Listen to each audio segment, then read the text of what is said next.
I'm Helen Hackford. Oh, you are. You're Tayor Mirren. Exactly. You are sometimes. And we have been together 26 years, but we have only been married about 10.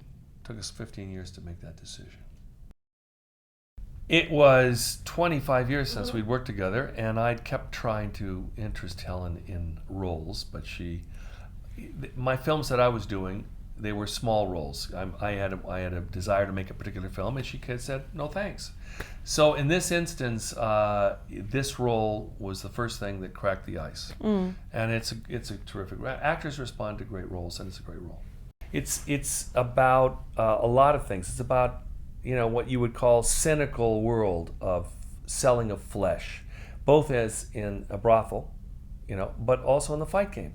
Because, when two boxers get in the ring and go through this brutal kind of ritual of violence, that's what's happening. You're selling flesh.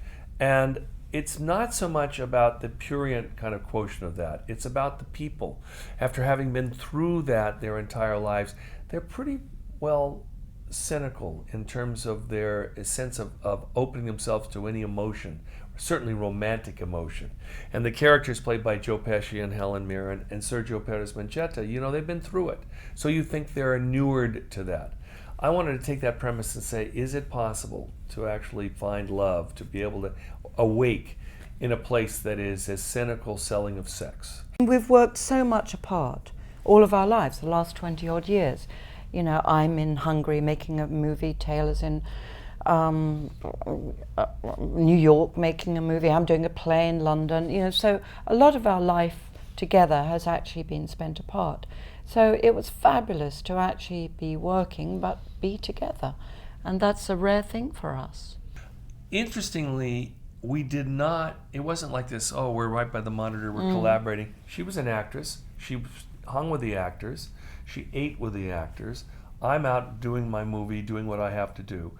And we still meet at night in bed, but, at least on Sundays, there was a few hours I could grab. We could drive out through the countryside into Mexico, which is extraordinary. And having that sense that you're there together and sharing the experience, even if you're sharing it from different roles, was great. Taylor's always late. When I first met him, he was late. I was walking out the door because I was so cross that he was late. And so we almost never met. If you'd been 5 minutes later, I wonder if we would be together now.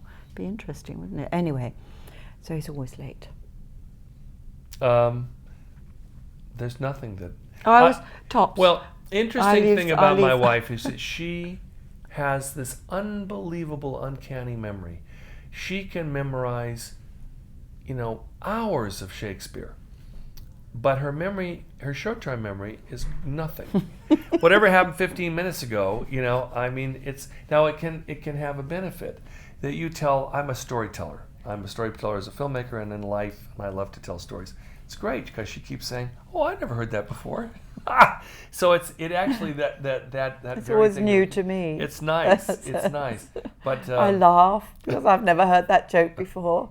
Because I have 20 times. I've just forgotten. And I don't put the tops on bottles. That's your other pet peeve about me. That's true.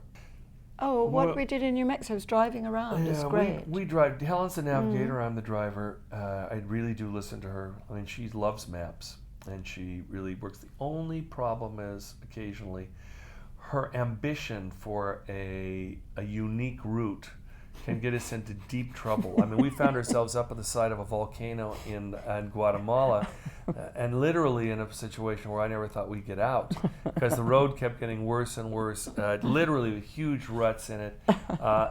It does give you a great deal of pride that I was able to drive this little rental car and be able to evade all of this and make it. And at a certain point, I was looking at her face and she was going, oh my God. What have I done?